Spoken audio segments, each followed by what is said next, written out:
La Colla di San Giacomo è un importante nodo strategico tra la Val Padana e il mare. Per questo motivo fu storicamente teatro di contese.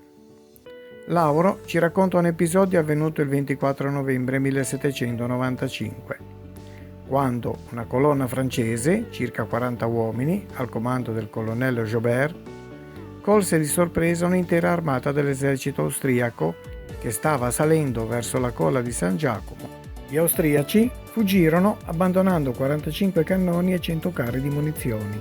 Un cippo ricorda l'evento.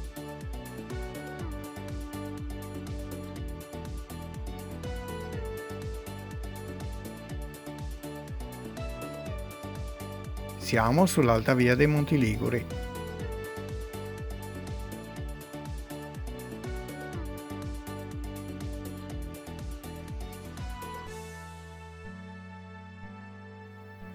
Oggi nella zona è presente un parco eolico. La riviera è a portata di mano.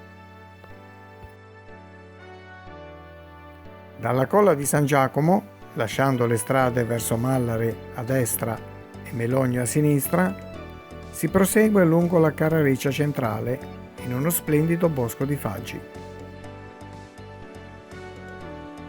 Si superano alcuni ruscelli e dopo circa mezz'ora di cammino a valle della Carrareccia si trovano i faggi monumentali di Benevento.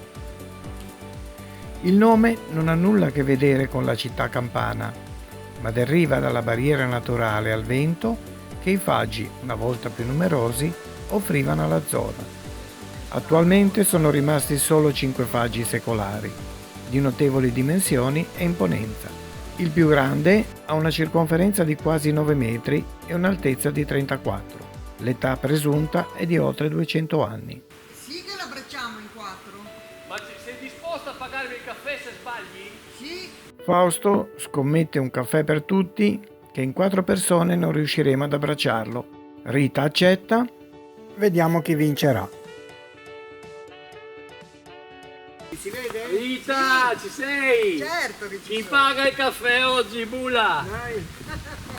Chi paga il caffè? Aspetta che c'ho. Io tocco Lauro. Ma non tuo marito? Come no? Mio marito. Fanculo! Vuoi venire qua? Vieni al mio posto. Non ti credo! ti No, vai, credo. vai. Porca miseria! Avere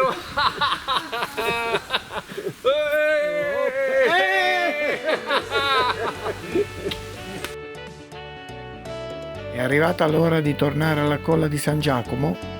A Calice ci aspetta un caffè.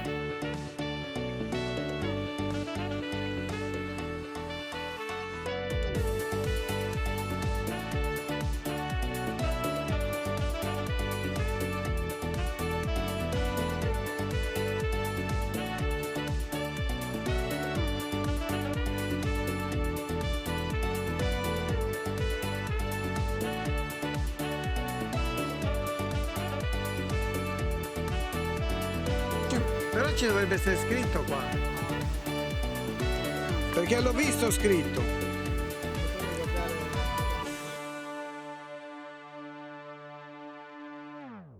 Gli austriaci fecero frettolosamente confluire su questa strada tutta la loro artiglieria d'armata. Cioè d'armata cosa vuol dire, Lauro? Tutta.